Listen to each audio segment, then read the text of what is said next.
Yo, what up? Hope your Sunday is going good. This is Mike, your mentor, coming to you live for another Sunday sermon throwdown. Appreciate you guys being with me.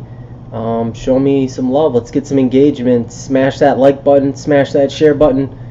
Hashtag live if you're watching this live. Hashtag replay if you're watching this replay. I really appreciate all of the love I've been getting all year long, doing these lives multiple times a week, and just the response that this page has gotten, and the number of lives that it's been able to positively affect, not just here where I'm from in Michigan, but literally all around the world, from England to France to India to Africa, you name it, because what is going on this page speaks to the heart of every single man all across the world.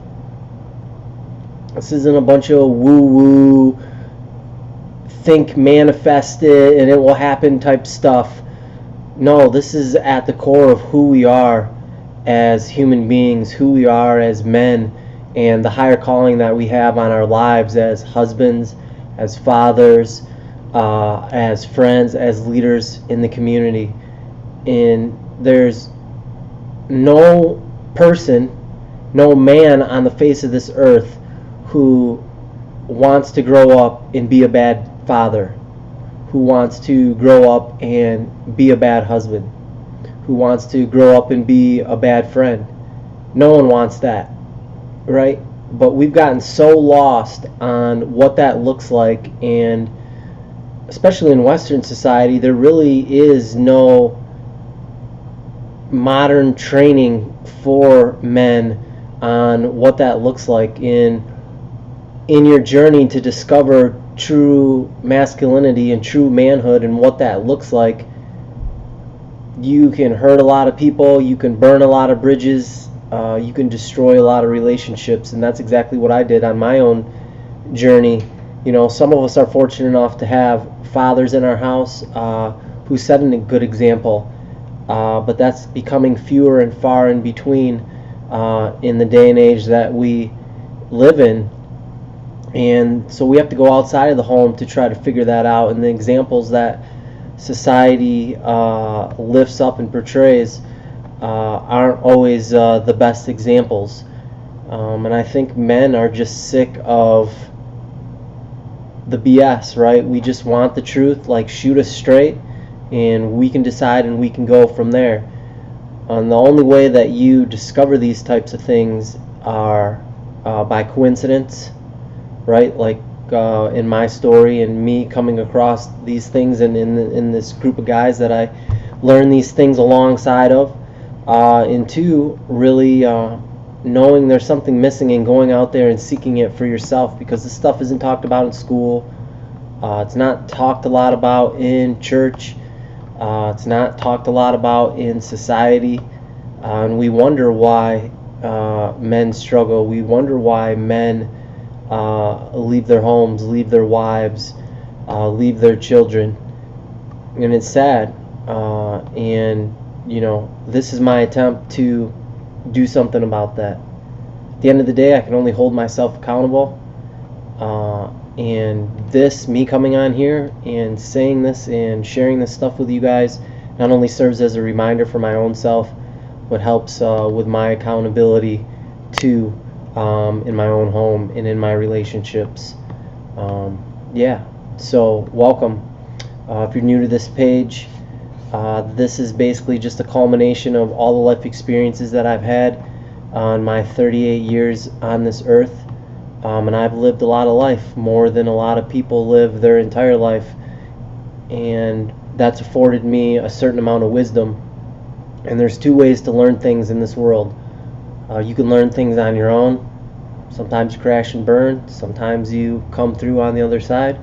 Or you can learn things vicariously, which is just a fancy word of learning by watching and seeing what somebody either did right or somebody did wrong, and learning from that and not repeating their same mistakes.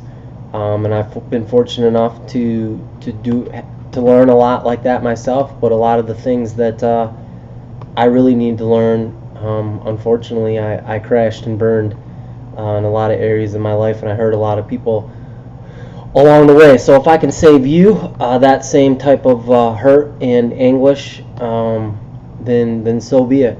That's what I'm called to do. That's what I'm here for. So the way the Sunday sermon goes down is usually it's me sharing things about my life with you, real stories, and then just sharing a message with you really that God's put on my heart. Not, this isn't church, right? Like, I'm not here to preach at you. I'm more of an older brother type role model, right? I'm coming alongside you and I'm saying, hey man, like, have you ever considered this? Have you ever thought about this? Maybe you want to look at this and how this might be affecting your life. And then my prayer is that you would take that and God would, it's somewhere along the lines and something that we speak about tonight, that would stick, right? There, you'd be like, ooh, there's something there, like I need to go deeper on that. And you would start to explore that for yourself, and in that you would find some sort of freedom. So let's jump in tonight and get started with tonight's lesson, I guess. So here we go, share my screen. Alright, Sunday sermon, week 36. Man, we've been grinding 36 weeks. Nice. So the topic of tonight is stop lying to yourself and to others. And I think this is fitting because, especially as men, let's just be real, we lie all the time.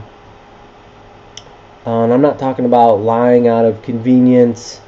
I'm not talking about lying to manipulate a situation.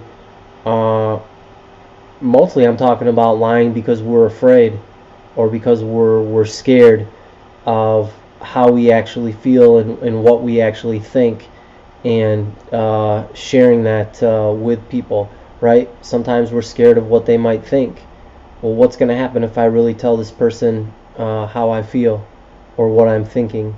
And I'm going to share a little bit of my story here and how that really caused some hurt in my life as I wrestled with that and had to have this revelation, right?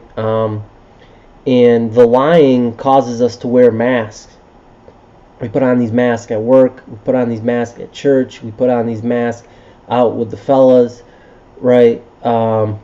We put on these masks on Facebook, where we say, here's my life, everything's great, I'm eating at these fancy restaurants, I'm driving these fancy cars, I'm going here and I'm doing these things, but no one really knows that inside I'm really screaming out for genuine connection and for someone to help me, because I don't know what I'm doing, or I've had a certain situation in my life and I don't know how to get over it.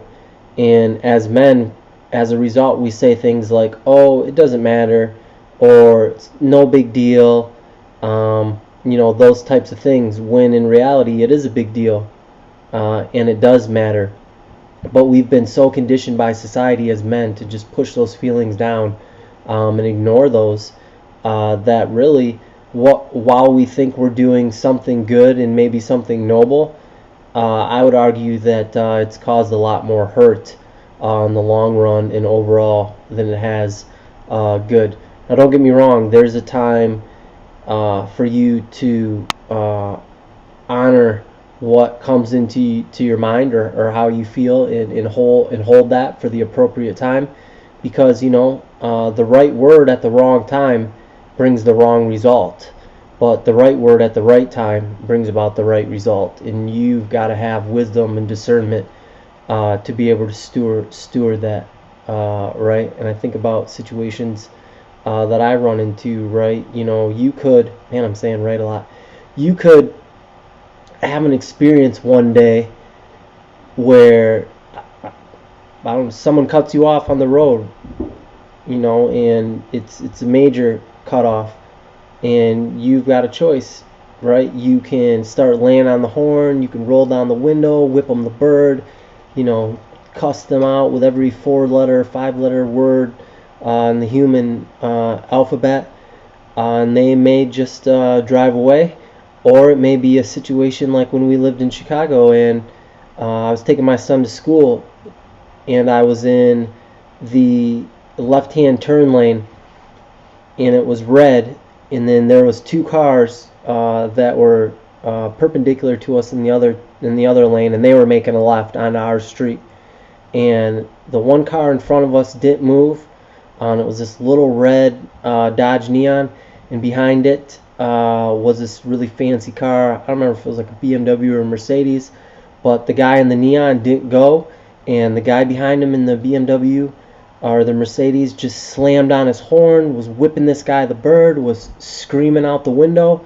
Well, what he didn't realize, that he quickly realized, is when the door went flying open on that Dodge Neon, and out stepped the biggest black guy I ever seen in my life. He was like 6'8" or 6'8" and like 280 pounds of pure muscle, right? Gets out of this little teeny car, walks back to this guy's car, to his window. I can only imagine what was going through the guy's mind as he quickly rolled up his window and cowered in his seat as the guy pounded on his window repeatedly, screaming at him to roll down the window or get out of the car and face him, and he wouldn't. And that's just one example of how we can let our feelings control us, right? So maybe that's an extreme example, but nonetheless it gets the picture across, right? We have to steward those feelings appropriately and honor those feelings appropriately, and that looks different for everybody. So here is a chart of 100 different emotions someone can feel at any given time. And I'm sure we could feel a multitude of these emotions at a given time. And I would dare say that for men, we would not be able to identify the majority of these emotions, right, when they're running through us. And I would say that we don't, because we don't take the time to acknowledge them and think about them. Typically, one of two things will happen. When a situation goes down, the emotions that you feel will run through you, and then you'll react, right? And a lot of times for guys, it's reacting out of anger and in some sort of aggressiveness, right, comes along with that. The other way is the opposite way. These feelings are happening within inside of us, and rather than letting them out, we're holding them in, and then we're basically putting our foot on each one of these faces, and we're suppressing them, and we're saying, I can't pay attention to you, I can't listen to you, you don't matter, I need to shove you down as far as possible because I'm not supposed to feel, right? I need to be strong. And I would agree that you need to be strong, but the idea of what we think is strong, I would argue today, is really weakness. And that is not being able to identify and then appropriately share your emotions. It takes a lot of courage and a lot of strength to identify what you're feeling, and then to share that in an honorable way with whoever it is that you need to, right? And that's definitely a skill.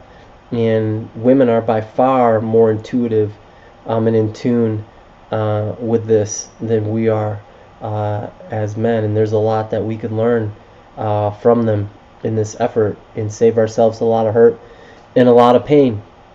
So, in order to get results in your life and become a better husband, become a better father, become a better friend, become a better leader in your community, you need to get real. And I want to talk to you, or I want to give you an idea of what that might look like. So there's a story about these prisoners of war, and I don't remember what war it is offhand, but these prisoners were like some of the longest POWs ever in history.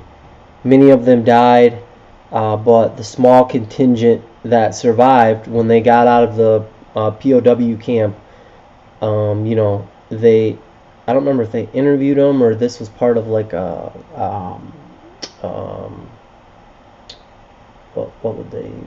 case study or whatever that they did on these guys. But I was reading, they asked them, they're like, how were you able to survive? Or they asked the one colonel that survived, how are you and your men able to survive when so many others wouldn't? And the colonel said something extremely profound, and he said the people that survived were realists, and the people that died were optimists. And there's a distinction in there, right? And he said that for the optimist, their days would look like this. Oh, today we're going to get rescued. Finally, they're going to come for us. I know it. They're going to be here for us. They're going to show up. They're going to set us free, and we're finally going to get to go home. Right? So they're riding this huge emotional high. Then the end of the day comes, and they're not rescued, and then they just crash from that high because it didn't come true. And then the next day, the same thing. We're going to get rescued. We're going to get rescued. We're going to get freed. We're going to get freed. They don't come. Crash. Over and over and over until it just wore them down. Right? And he said the guys that survived were realists. They knew the chances of them not surviving were not in their favor. Right? They were not great at all. And they came to accept that. And at the same time, they hoped that they would be saved and they would be rescued, but they were real about their situation and what could happen. So there's one example of being real with your situation and your results and how to steward that. Then the second example comes from the story in the Bible. It's to be found in 2 Kings chapter 6 verses 8 through 22. And this is a story of perspective, right? Because a lot of times we need to be able to, in order to get real, we need to change our perspective and be able to see the whole picture, not just what we think we see or we know. And in this story, we have this prophet, and his name is Elijah. And Israel is going to war versus Syria. And anytime Syria tries to pull off some sort of attack, God speaks to Elijah, and Elijah warns the king of Israel. Well, the Syrian king gets word of this going on, and his solution is, okay, well, I'm just going to capture and kill Elijah, and then he won't be able to tell my plans to the Israeli king anymore. So Elijah is in this certain town with his protege, Elijah, and they're hanging out, and they wake up one morning and they go to leave, and they see the city surrounded by the Syrian army, right? They come out and they're surrounded, and the Syrian army's up on, they're surrounded when they come out. And all of a sudden, the protege, Elijah, gets super scared, and he's like, we're going to die. Like, what are we going to do? What can we do? We're surrounded. There's nothing we can do. And Elijah prays this simple prayer, and he says, God, give him a new perspective. Show him what's really going on. And then in a moment, in an instant, Elijah is able to see what he couldn't see before. He's able to see inside the spiritual realm, and he can see up on the hills surrounding them are all these chariots and these angels in this chariots that are there to protect them if need be, right? And then he's perfectly calm, and he's not frightened anymore, because now he can see the full picture. He can see everything exactly as it is.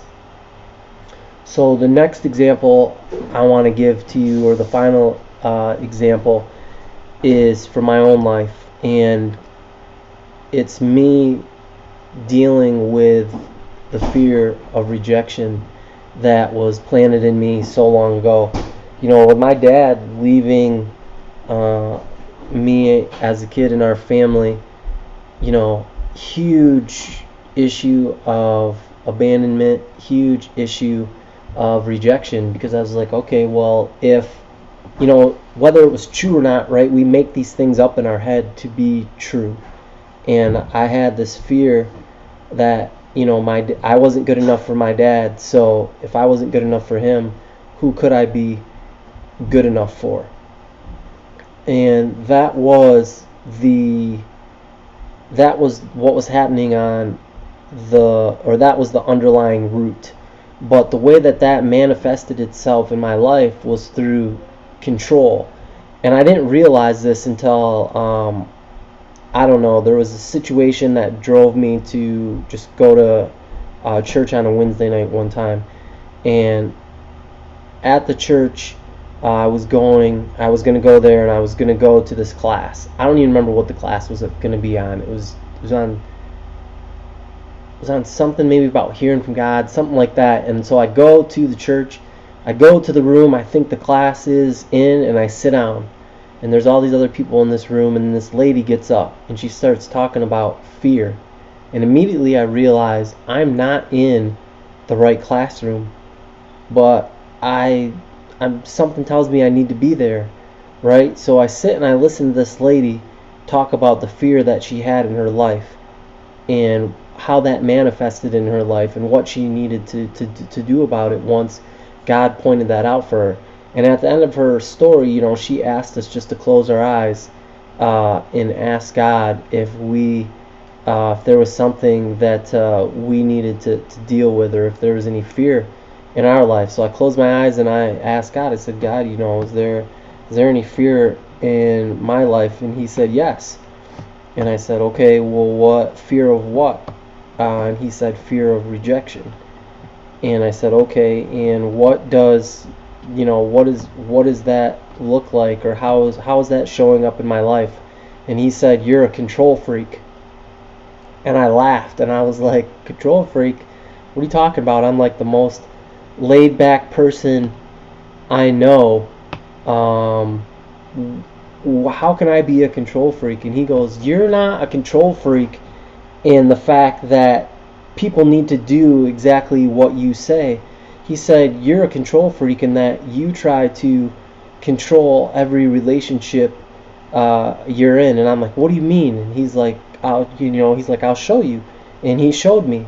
And what He showed me is that I would go to such extraordinary lengths to please people, so that they had no reason, one, to be mad at me, but two, that they would think I was almost so great, right, that they couldn't live without me, right? And as a result, I was a people pleaser, and that's not a good thing all the time. And He showed me that all of my effort to please people, so that I would hope that they would never get mad at me and then have a reason to leave me like my dad left me, right? There's that fear that wasn't true. And He showed me, and He reminded me that everyone has free will. So it didn't matter what gifts I gave people, what things I went out of my way to do for people.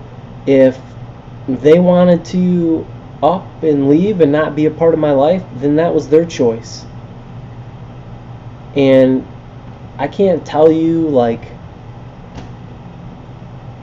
how scary, one, that was in that moment to realize that and have that revealed, but two, how refreshing, and just how refreshing that was to finally get to the root of this thing, and to finally be able to identify it, and then start to work on dealing with that, right? Dealing with the fear of rejection and my need to please people so that they don't leave me, right? So they don't reject me. And looking back and just seeing all the times and how that's played out in my life in so many different scenarios. So to wrap this up, right? Two things. you're not going to move forward in your life until you stop the BS. You need to, whatever you're dealing with inside, and only you know that. And I guarantee if you take a moment to stop and to really think that through and to feel it and call it what it is, right? That will be the first step for you. Not to push it down and say it doesn't matter or it's okay, but to really identify it, call it what it is, and accept it, right? In bringing that to the light. And what I mean by bringing that to the light is share with someone else, someone that you can trust, what those things or what that thing is. And not only share it with them, go a step further and tell them that you want to take responsibility for it. There's something about hearing yourself say something and then your ability to follow through on those things. So call it what it is, bring it to the light, and take responsibility. Now the last thing is, in my experience with myself, with dealing with hundreds of men at the different events I've been fortunate enough, God willing, to partake in, both as a participant and as a counselor or the staff. Typically, these things come down to three things, right? There's the root. The root is three of these things. The root is either fear, the root is either control, or the root is comfort. And those can mean different things to different people, but typically when you talk about fear, right, it's fear of loss. What are you fearful that you're going to lose that is then making you act out in some way or cope in some way? Whether that's using drugs, whether that's being physically abusive, whether that's looking at pornography, whatever vice, you overeating, whatever, what is at the root of that? It's either fear, control, or comfort. So fear of losing something. Secondly, when we talk about control, right, like what are you trying to control? So in my story, right, I was trying to control people so that I wouldn't feel rejected, right? Because in mine, I was facing two of them. I was facing fear of rejection, and then I was dealing with control. Both of those were at the root of what I was doing, right? Controlling people by giving them whatever they could so they couldn't have an excuse to never leave my life because my king is so great, and the fear of being rejected by them. And I'm still working through a lot of that stuff, and it'll still rear its ugly head every now and then, and I'll have to be aware of it because it's quick to try to come back into your life and to settle in. And then finally, the third thing is comfort, right? Especially for men. We're working a lot, we're dealing with a lot of stress at work, at the job, maybe with whatever extracurricular stuff we have going on outside, and our natural bent, because we will take the path of least resistance and that passiveness will set in, is to seek comfort, right? Seek something that makes us feel good. A lot of times that's where the abuse, substance abuse comes in. That's where the turning to pornography or overeating or a lot of these vices, right, is because we're seeking comfort because we're not finding comfort in the things that we're dealing with on a daily basis, and we're trying to escape. So just some wisdom for you, just some thoughts for you. So I would encourage you, whatever you're dealing with, to start to dig that and to start to ask those questions, and ask God to show you what the root of that is. He's faithful. And just tell him, hey, this is what's going on with me, God. Like, shine your light on this. Let me know, like, what's at the root of this. What do I have to deal with to start to heal from this and get this out of my life? So that's it tonight on the Sunday sermon. Appreciate you guys tuning in as always. We will see you back here tomorrow, same time, same bat channel, for My Life Monday. I love you. If you need anything, please reach out. Tonight is the official end of National Suicide Prevention Week, but all month long is National Suicide Prevention Month. You never know what someone else is going through. So if you see somebody hey man, wrap your arms around them, give them a hug. If you love them, tell them you love them. Be a good friend, be a good family member, be a good neighbor. Love you guys. Later.